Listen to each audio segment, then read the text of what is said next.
오늘 안녕하세요. 역사쌤입니다. 이제 지난 시간에 이어서 계속해서 대한민국의 역사에 대해서 공부하고 있는데요. 이제 우리나라 정부가 정식으로 1948년 8월 15일 날 수립이 됐습니다. 그런데 이제 좀 불완전한 거죠. 사실은 우리가 헌법상에도 한반도가 우리나라 영토로 돼 있는데 실제적으로는 이 당시만 하더라도 38도선 이북 지역에는 북한 정권이 1948년 9월 달에 만들어졌기 때문에 우리는 아직 분단된 상태에서 정부를 수립하게 되는 그런 안타까운 사건이 진행이 됐었습니다. 이 배경에는 물론 좌파와 우파 간의 갈등도 있었고, 그 다음에 미국과 소련으로 대표되는 양국의 냉전 체제가 굉장히 큰 영향을 끼쳤던 것도 사실이긴 하지만, 어쨌든 굉장히 지금까지도 그게 영향을 끼치는 불행한 사건이라고 볼 수 있죠. 그런데 오늘 우리가 여러분들하고 공부할 이 6.25 전쟁은 이 38도선이 문제가 아니라 남북한 사이의 분단을 아주 공고히 아주 단단하게 만들어버리는 아주 안타까운 사건 중에 하나라고 볼 수도 있습니다. 전쟁 자체가 굉장히 불행한 사건이긴 하죠. 그런데 이 6.25 전쟁이야말로 3년 정도 이제 전쟁이 벌어졌는데요. 이 6.25 전쟁이야말로 수많은 피해를, 인명 피해, 물적 피해, 이런 사회적 자본 피해를 많이 어, 안타까워서 목이 메이네요. 만들어내기도 했는데 그보다 더 무서운 것은 뭐냐면 우리 한 영토 안에 우리 그 한국 안에 두 개의 정부로 그리고 두 개의 국민이 서로 이제 적대적인 감정을 가지고 분단이 됐다는 게 문제예요. 땅이 딱 짜그라진 것도 문제긴 한데 서로 국민 간에 갈등이 없고 서로 적개심이 없으면 다시 합칠 수도 있는 일이긴 하거든요. 근데 이 전쟁으로 인해서 서로에 대한 적대감이 너무 심해졌던 거예요. 그래서 지금까지도 여전히 우리는 남북 분단의 상황을 맞이하고 있는 거죠. 자, 그러면 이 6.25 전쟁이 왜 일어났고 그 과정은 어땠고 결과가 어땠는지 여러분들 교과서를 통해서 또 공부를 하되 이 맥락적으로 파악을 하시면서 중요한 건 이 전쟁의 배경과 과정을 거쳐서 이 결과를 통해서 지금 현재 우리한테 끼치는 영향을 또 무엇인지 그리고 배경과 과정을 통해서도 우리가 교훈으로 삼을 수 있는 건 없을지 한번 고민해 보시는 게 어떨까 생각이 좀 듭니다. 그러면 진행을 해보도록 하겠습니다. 네, 학습 목표입니다. 6.25 전쟁, 이 한국 전쟁이라고 부르기도 하죠. 그 서양에서는 한국 전쟁, 코리아 워라고 부르기도 하고 여러 가지 이름으로 부르기도 하는데요. 어쨌든 6.25 전쟁의 배경과 전개 과정을 설명할 수 있다. 어떤 사건이든 항상 이거 하잖아요. 배경, 그다음에 과정, 그다음에 영향. 이 세 가지를 꼭 본다고 말씀드렸죠. 임진왜란 할 때도 마찬가지였죠. 왜 터졌고 어떻게 진행이 됐고 어떤 영향이 있었냐. 이 세 가지를 보는 겁니다. 세 가지를. 첫 번째, 두 번째, 세 번째. 지금 현재 우리에게 가장 많은 영향을 끼치는 6.25 전쟁이기 때문에 영향이 또 중요하다고 할 수 있지만 전개 양상에 대해서도 우리가 봐야 왜 이런 전쟁이 불필요한지에 대해서도 우리가 생각해 볼 수도 있을 것 같고요. 이런 전쟁을 어떻게 하면 막을 수 있을지, 우리가 또 앞으로 평화 통일을 어떻게 해야 될지에 대해서 고민할 수도 있을 것 같아요. 자, 그러면 진행해 보도록 하겠습니다. 자, 6.25 전쟁은 말 그대로 남과 북의 갈등으로 인해서 나타난 전쟁인 건 사실입니다. 그런데 이 배경을 단순하게 서로 사이가 안 좋았기 때문에 터졌다라고만 한다면 우리는 그냥 너무 이 6.25 전쟁에 대해서 너무 단편적으로 생각한다고 보셔도 될 것 같아요. 자, 교과서에 적힌 대로 일단 한번 살펴보도록 하겠습니다. 남북한 사이를 38도선으로 나누고 있었던 이 한반도에서 미군과 소련군이 서로 각각 철수를 합니다. 그러니까 이제 남한에도 남한만의 정부가 들어서고 북한에도 북한만의 정권이 수립이 됐기 때문에 각각 이제 서로 간섭받지 않고 서로 갈등을 겪을 수 있는 그런 조건이 돼 버린 거예요. 그냥 미군이나 소련군이 있었다면 또 다른 양상으로도 갔을 수도 있을 것 같은데 이제 서로 한쪽이 먼저 전쟁을 벌이면 이제 전쟁이 일어나는 그런 상황이 될 수도 있는 거죠. 자, 그다음에 두 번째는 미국의 에친슨이라고 하는 국무장관, 우리나라 이름으로 얘기하면 외무, 그러니까 따지면 외교통상부 장관이죠. 외교부 장관. 그래서 미국에서는 국무부 장관이라고 부르는데 어쨌든 이 에치슨이라고 하는 사람이 한 선언을 발표를 합니다.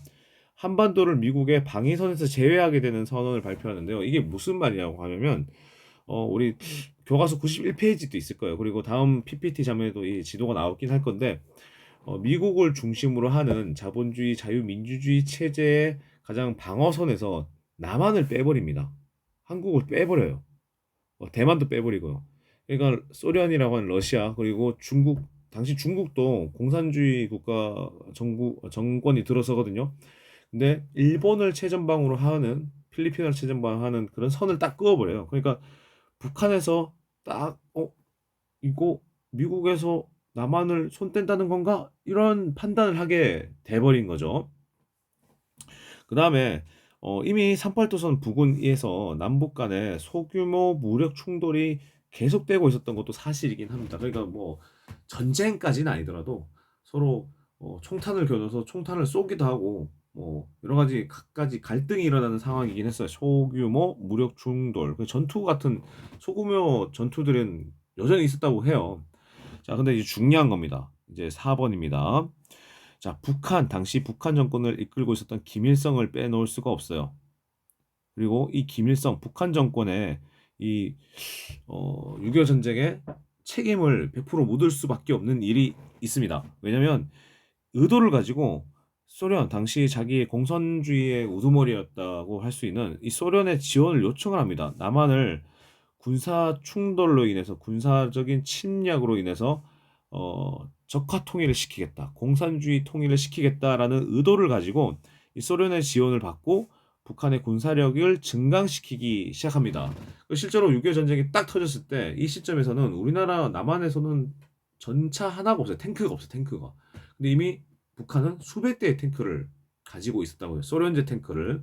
자, 이런 걸로 봤을 때 당시 국제적인 상황도 있었고요. 국내적인 상황도 있었고, 그리고 전쟁을 일으키고자 하는 김일성의 북한 정권의 목적으로 인해서 북한의 군사력이 증가되고 있었다는 부분도 우리가 염두에 둘 필요는 있습니다. 그래서 이 6.25 전쟁의 책임은 나중에 이제 터지는 것도 전쟁이 시작될 부분에서도 말씀드리겠지만 북한의 책임에 대해서 우리는 생각을 해보긴 해야 될 것 같습니다. 자, 이게 바로 에치슨 라인입니다. 그러니까 말 그대로 이 선을 끄은 거예요. 딱 미국의 방어선이죠. 공산주의 국가가 여기 있거든요. 그리고 어, 자유민주주의, 물론 이런 개념은 있습니다.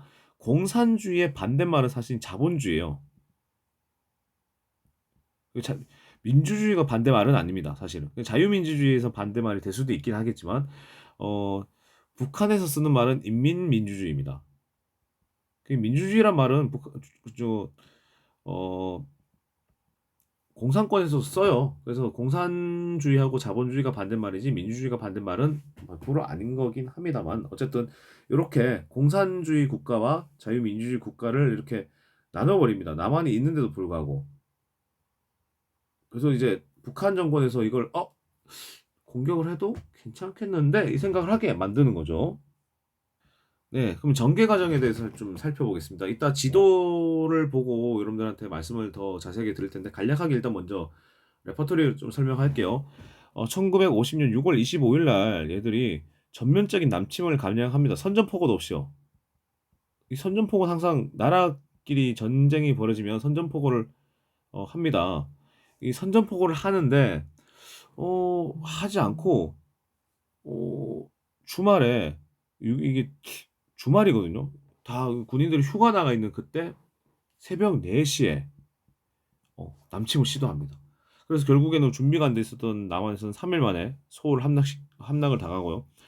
나중에 국군이 낙동강 유역까지, 그러니까 대구를 위시해서 부산 이 지역 경상도 일부 지역만 남겨두고 후퇴하게 됩니다. 근데 그 와중에 북한의 불법 남침에 대해서 규탄을 했었던 유엔이 미국이 주도하긴 하겠습니다만 유엔군이 이제 대한민국을 돕기 위해서 참전을 합니다. 근데 이제 경상도 일부 지역만 남기고 있었던 남한을 어떻게 돕느냐? 서울을 수복을 해야 되잖아요. 그래서 서울에 가장 근처에 있었던 바닷가 지역이었던 인천의 메가더 장군이 상륙 작전을 전개하고요. 결국 이 서울을 수복한 유엔군과 국군이 압록강까지 진격을 하게 됩니다. 이따 지도를 볼게요.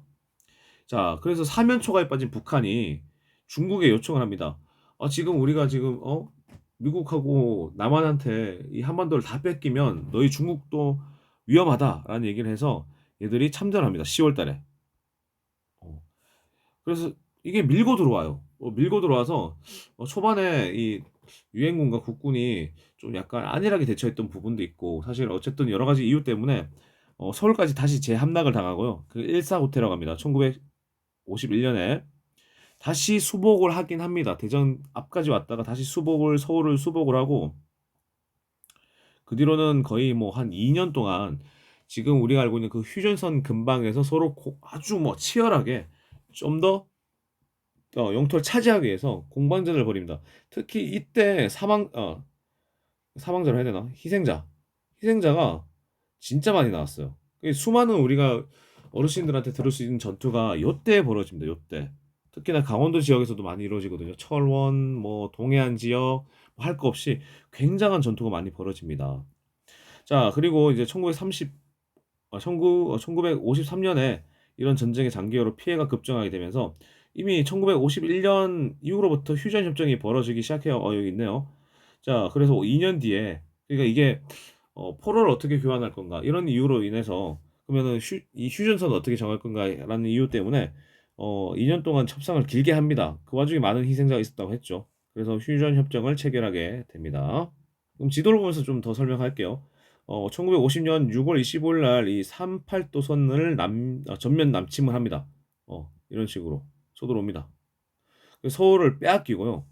이때 이미 미국이 먼저 참전을 하긴 했는데 효과적으로 방어할 수가 없었는 모양인지 낙동강은 이렇게 흐릅니다. 빨간색이긴 한데 이렇게 흘러서 이 낙동강 지역에서 방어를 해야만 했었어요.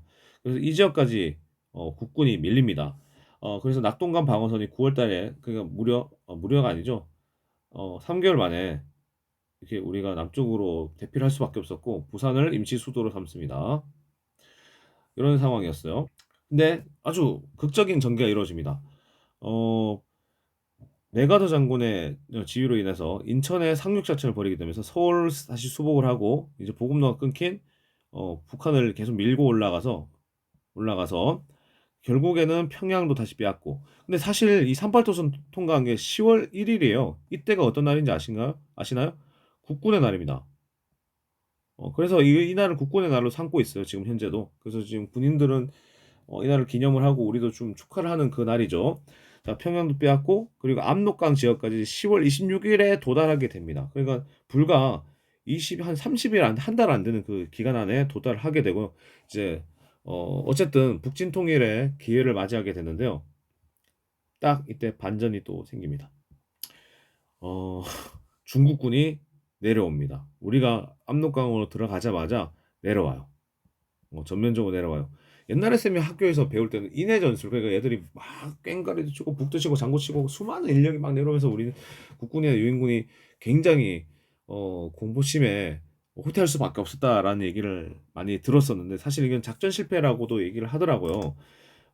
자세한 작전까지 얘기를 하게 되면 너무 오래 걸리니까 어쨌든 서울까지 빼앗기고 그리고 우리가 이 영화 국제시장에 보면 첫 장면이 주인공 가족들이 배를 타고 이렇게 남쪽으로 피난을 하는 장면들이 나오는데 이때 아버지를 잃잖아요, 그죠? 이게 무슨 일이냐면 이 흥남 철수입니다.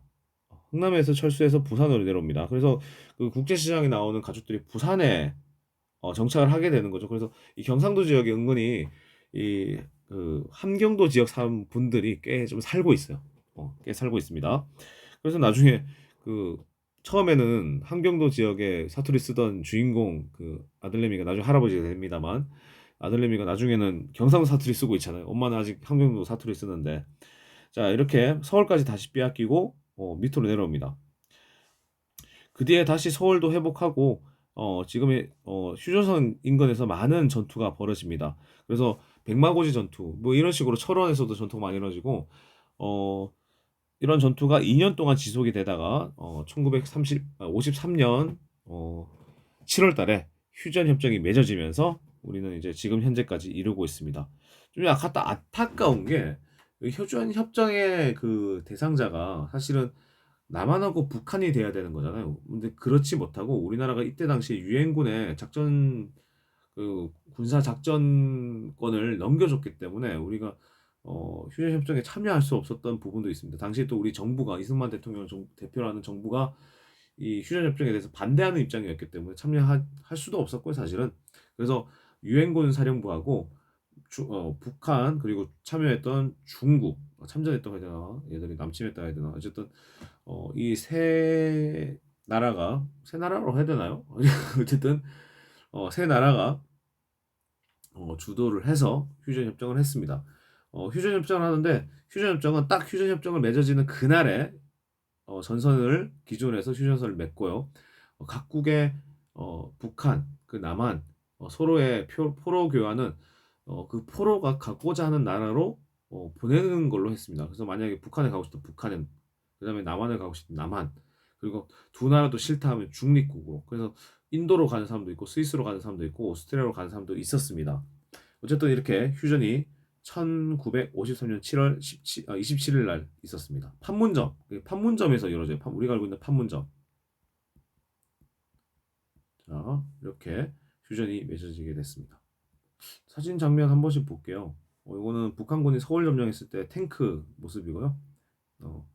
그다음에 인천 상륙 작전을 벌이고 있었던 당시 유엔군과 우리 대한민국 해병대 모습이기도 합니다. 자, 그다음에 요거는 이제 중국군이 남침을 하려고 내려오는 장면이에요. 겨울이죠. 거의 뭐 이때 지역은 11월 달만 돼도 눈이 오기 때문에 겨울에 내려오고 있는 중국군의 모습입니다. 그리고 휴전회담이 벌어지고 있는 거예요. 판문점에서.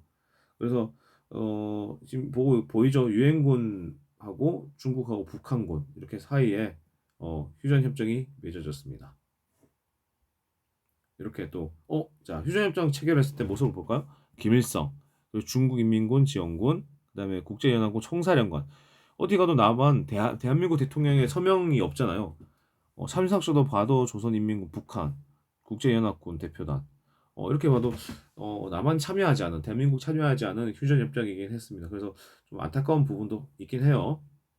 자, 그러면 6.25 전쟁의 결과에 대해서 좀 살펴보도록 할게요. 그 일반적인 전쟁의 피해와 같다고도 보시면 되고, 그리고 이 6.25 전쟁의 특징적인 부분에 의해서 나타난 결과도 있다고 보시면 되는데, 인적 피해입니다. 그리고 물적 피해도 있고요. 수많은 사상자가 생기고 이산 가족이 생기고 전쟁고가 발생했습니다. 그래서 지금도 현재 북한 지역에 고향을 두고 있는 분들이 돌아가시지 못하고 있는 상황인 경우도 많고요. 그리고 가시지 못하고 이미 세상을 등지신 분들도 꽤 많고요. 그래서 그 와중에 이산고조 상봉을 하지만 며칠만 보고 다시 생이별을 해야 되는 그런 장면들도 많이 보게 되잖아요. 그런 장면들을 보시면 진짜 이 전쟁이란 게 뭔가 라는 생각을 많이 하게 됩니다. 이미 돌아가신 분들도 많았어요. 돌아가신 분들 많아가지고 이따 도표로 하나 나올 건데 남한 같은 경우에도 민간인이 거의 뭐 99만 명, 군인들이 62만 명, 그리고 북한도 민간인이 150만 명, 그리고 군인들이 60만 명, 중국군도 100만 명 정도, 유엔군도 15만 명 정도의 사상자가 생겼습니다. 그래서 이게 좀 더 안타까운 게 민간인들이 더 많이 죽었어요. 그러니까 이게 전투 중에 죽는 민간인들도 있었는데 북한이나 남한도 마찬가지입니다. 미군도 마찬가지고 중국군도 마찬가지고 서로 쌍방간에 그 양민들을 학살하는 경우가 꽤 있었다고 해요. 이런 아픈 역사는 우리가 인정할 부분은 인정해야 된다고 생각합니다. 그래서 실제로 미군이 오발 사건 일으킨 경우도 있고 실제로 쏴 죽인 것도 있고 북한이나 뭐 중국은 말할 것도 없겠죠. 그리고 남한 당국에 의해서 당시 사회주의 사상을 가지고 있었던 사람들이나 아니면 수많은 교도소 복무자들을 전쟁통에 죽이는 사건들도 꽤 있었습니다. 그리고 서울이 3일 만에 그 북한군에 의해서 함락을 당했다 했잖아요. 점령을 당했다 했잖아요. 그 이후로 다시 수복할 때까지 수개월이 걸렸었는데 이때 북한 정권에 100% 동참한 사람도 있었겠죠. 그 다음에 먹고 살기가 좀 막막해가지고 이름만 올렸다가 나중에 쌀 배급 받고 이렇게 한 사람들도 있었습니다. 그리고 뭐 북한의 공산주의 정권이 많이 하는 게 뭐냐면 선전송동을 많이 해요. 그래서 앞에서 되게 뭐라 해야 되지? 그 대중에 대해서 연설을 많이 하는데 그때 참여하는 사람들은 뭐 쌀 보급도 배급도 시켜줬습니다. 근데 이게 명단이 남아 있어가지고 나중에 서울에 수복했을 때 얼마나 또 북한에 대해서 북한 군인에 대해서 얼마나 정권에 대해서 적개심이 많았겠습니까만 여기 가담한 이름이 적혀 있는 사람들 양민들까지 또 학살하게 되는 그런 일들도 꽤 있었다고 그럽니다. 그리고 이런 것들은 아직 규명되지 않은 것들도 많기 때문에 우리가 꼭 일제감정기 때 피해받은 것도 생각을 해야 되지만 남북한 사이에 양민들을 피해 없는 양민들을 죽였던 사건들에 대해서도 우리가 좀 고민을 좀 해볼 필요가 있을 것 같아요. 자, 그런 것만 있으냐? 겨우겨우 깔아놨던 도로, 공장, 발전소 같은 산업시설이 많이 파괴되기도 했습니다. 그래서 북한도 마찬가지긴 합니다. 북한도 뭐 미국과 한국에 의해서 많은 폭격을 많이 당했으니까 얘들도 많이 파괴되겠지만 그나마 남한이 진짜 그 산업시설이 많지 않았었거든요. 거의 농업시설이 많았고 북한에 공업시설이 많았는데 그나마 있었던 이런 산업시설도 파괴되면서 남한의 경제 성장에 굉장히 큰 악영향을 끼치기도 했습니다. 자, 도표를 보시면 이렇게 인명피해도 나와 있거든요. 한번 멈추고 한번 보시겠어요, 나중에? 자, 그러면 서울이 이렇게 피해가 폐허가 남았죠. 건물들도 싸그리 없어지고. 평양은 더 있습니다. 여기 미군이 이게 그 공군 전력을 활용해 가지고 아주 폭격을 해버렸어요. 폭격을. 그래서 많이 남아있지 않죠? 전쟁 고아 모습도 있고요. 93페이지 보면 실제 사진들도 있습니다. 그리고 이미 싸늘한 시신 주검으로 발견된 가족들을 보고 이제 죽음을 오월하시는 할머니도 있고요. 자, 근데 이제 이런 문제들도 있었긴 했는데 쌤이 말하고 싶은 부분은 이 3번과 4번에도 있습니다. 일단 전쟁을 벌였기 때문에 서로 북한이면 북한, 남한이면 남한 서로 적대감이 너무 심했어요. 그래서 불신과 이질감이 심해졌습니다. 그래서 저희 어머니께서 1950년대생이시긴 한데 그 60년대, 70년대 초, 중 학교를 나오셨어요. 근데 그때만 하더라도 북한 사람들이 진짜 빨갛게 생긴 줄 알았대요. 빨갱이라고 해가지고. 그래서 북한은 또 말할 것도 없겠죠. 제일 미운 놈들은 이제 미국을 얘들 미제라고 부르잖아요. 미국 제국주의자들. 그리고 여기에 휘둘리는 사람들을 남한이라고 봤어요. 그래서 남한이 힘없는데 미국에 빌붙어가지고 우리 민족을 해하는 그런 사람들이라고 생각했던 것 같아요. 실제로도 지금도 그렇게 가르치기도 하고 역사를. 자, 근데 이게 정치적으로 악용된 부분이 있습니다. 남한이나 북한이 둘 다 마찬가지인데 남한도 이승만 정부가 반공, 그 공산주의 반대한다. 이 봐, 북한 공산군들 쳐들어와가지고 난리 쳤잖아. 그래서 이 반대한다. 그래서 내세워서 정권 연장을 시도했습니다. 이게 무슨 말이냐면 자기 정권에 반대한 사람들을 공산주의자로 많이 매도를 하고 실제로도 사법적인 판결로 탄압을 한 일도 많았고요. 이런 걸로 인해서 정권 연장을 시도하기도 했습니다. 근데 북한은 또 말할 것도 없겠죠. 김일성이 실제로 자기들이 무력 통일을 하려고 일으킨 전쟁이었는데 휴전했다는 자체가 패전입니다. 사실 자기들 입장에서 봤을 때는 휴전이긴 하지만 패전입니다. 이런 책임을 물어서 자기 정권하고 계열을 달리하는 똑같은 이제 공산당 또는 사회주의자이긴 하겠지만 반대파를 제거하고 김일성 중심의 독재를 강화시키는 일도 꽤 있었습니다. 그래서 60년대, 70년대까지만 가더라도 이제 북한 정권을 김일성 중심으로 이어져 나가려고 하는 그리고 70년대는 아예 주체 사상이라 그래서 북한을 그 주석을 김일성으로 삼고 거의 뭐 어버이 수령으로 삼죠. 그래서 이렇게 독재 정권을 강화시키는데 이 전쟁, 이 서로에 대한 불신과 이질감을 정권에서 활용한 측면들이 좀 보입니다. 그래서 우리가 서로 이런 미움에 대해서 한번 생각을 해볼 필요가 있을 것 같아요. 그래서 서로 잘못을 한 것에 대해서 우리가 지적을 하고 이런 일이 없어야겠다고 서로 얘기를 해주는 것도 필요하고 책임이 있을 때는 사과를 받든지 우리가 사과를 하든지 이런 반성하는 자세도 필요하겠지만 이런 불신과 이질감을 활용을 해서 정권의 남한이나 북한이나 정권을 재창출하려는 정권을 유지하려는 이런 악용하는 사례들이 빈번하게 벌어졌었습니다. 이런 부분을 봤을 때 진짜 우리가 미워하는 건 뭔가 이런 생각을 좀 해볼 필요가 있을 것 같아요. 이 미움을 누군가는 이용하지 않을까? 그리고 실제 우리 개인으로서도 미움에 사로잡히면 합리적인 그리고 적절한 판단을 하기 힘들어지잖아요. 그렇기 때문에 우리가 이런 남북한 전쟁을 보면서 진짜 이런 전쟁의 목적, 그러니까 전쟁을 딱 지켜보니까 누구한테 책임이 있는지는 아시겠죠? 이 전쟁을 일으켰던 김일성 정권에게 전적인 책임이 있으면서도 이 전쟁 때 양상을 보면 남북한 모두에게 또 책임질 부분은 또 있었다고 볼 수도 있겠습니다. 그래서 민중들 학살하거나 전쟁에 대해서 백성이라 하면 좀 그렇죠. 국민들을 적절하게 지키지 못했던 부분도 있었기 때문에 이런 부분에 대해서는 우리가 좀 잘 판단해 볼 필요는 있을 것 같습니다. 그리고 어쨌거나 전쟁은 안 돼요. 진짜 평화 통일. 우리 평화를 유지하면서 통일을 해야 됩니다. 물론 자유민주주의 그리고 이 시장 경제 체제를 유지하는 남한의 주도로 인해서 우리가 평화 통일을 해야 되겠습니다만 어쨌든 서로 정말 평화를 중심으로 해서 합의에 의해서 우리가 건전한 사상을 바탕으로 한 통일 국가를 만들어야 되는 건 사실이기도 합니다. 그래서 의미 없는 서로 간의 적대감은 버려야 되지 않을까라는 생각을 좀 합니다. 우리나라에서는 이 문제가 많았거든요. 좌파, 공산주의, 빨갱이 이런 문제가 많았습니다. 북한도 뭐 말할 거 없겠죠. 뭐 미국, 뭐 남한 하면 거의 뭐 이 사람들은 반혁명 분자라고 해서 거의 뭐 이런 사람들 엄청나게 탄압을 했으니까요. 우리 남한도 마찬가지입니다. 반대 세력이라고 해서 무조건 빨갱이, 다른 또 다른 세력 이렇게 물어붙여서 정권을 유지하려고 했던 것이 바로 과거에 있었으니까요. 앞으로도 우리가 이런 부분을 빗대서 서로를 미워하고 적대감을 가지는 게 굉장히 옳지 않은 행동이 아닐까라는 생각을 좀 해볼 수 있는 기회가 됐었으면 좋겠습니다. 자, 긴 수업 들어주셔서 감사합니다. 오늘 수업 여기까지 하도록 하겠습니다. 그러면 다음 시간에 만나도록 해요. 안녕.